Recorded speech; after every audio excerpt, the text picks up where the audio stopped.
A very good evening to you and welcome to the Business Day. I'm Dwayne Burbick. Despite racking up strong profit growth, NCB says its Advantage General Insurance arm is under pressure from a price war in the sector. But it says it is taking steps to not only survive, but also grow. Dashan Hendricks tells us how. NCB reported a strong profit growth recently, a record $14.7 billion outturn for 9 months, but not all segments of the financial group contributed. Particularly as it relates to motor insurance, where the margins in that business is eroding and eroding fast. It's very competitive. I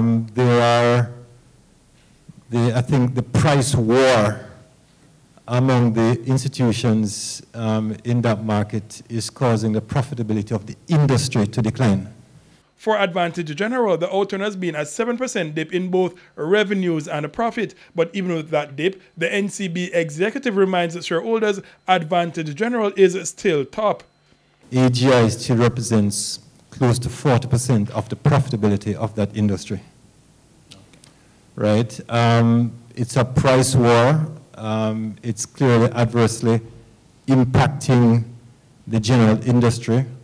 Our strategic intention is to ensure that we are able to implement a strategy which can't be replicated by the competition. For now, the company is focused on its own growth push. It started integrating Advantage General outlets in its NCB locations in Port Antonio and Black River. It helps with cross-sell in terms of convenience, and cross-sell will benefit both sides, both the AGIC side as well as the NCB side, right? To the extent that the customer finds it convenient to do everything in one location. And we are starting to see some of the benefits. It's still early days, but it appears that the strategy is working.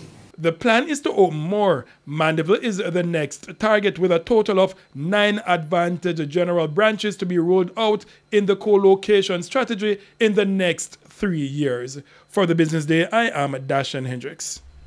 In the meantime, NCB says it is working on the kinks which leave many of its customers frustrated with trying to access cash from ATMs at the end of each month. Ways to address that. One is to increase the number of machines, which is something that we're doing, right, and availability. And then the second thing, which there's a resistance to, is to increase the size of the bills in the machines, right? But there's a resistance to that because no, we're not finding people wanting to take the $5,000 bills, which would help in terms of increasing the capacity of the machines in terms of nominal value to be distributed to customers. So it's something that as Mr. Cohen mentioned, we're working on and we're looking at. We want to analyze it, understand it properly, and address it. Some of the backlog and so on that you'd have seen a couple of months ago would have been reduced recently because we have put in place some strategies to try and alleviate the situation at Mountain, and we continue to work on that. Berger Paints reports profit in the 3 months to the end of June was $23 million. The outturn was 10% higher than the comparative period last year and was realized despite a dip in sales. The results are for the first quarter of the company's financial year, which currently starts on April 1 and ends on March 31. However, moving forward, the company says it will change the reporting period for its financial year to begin on January to coincide with that of its new parent company, Ansa McCall. And that's the Business Day. I'm Dwayne Burbick. Good evening.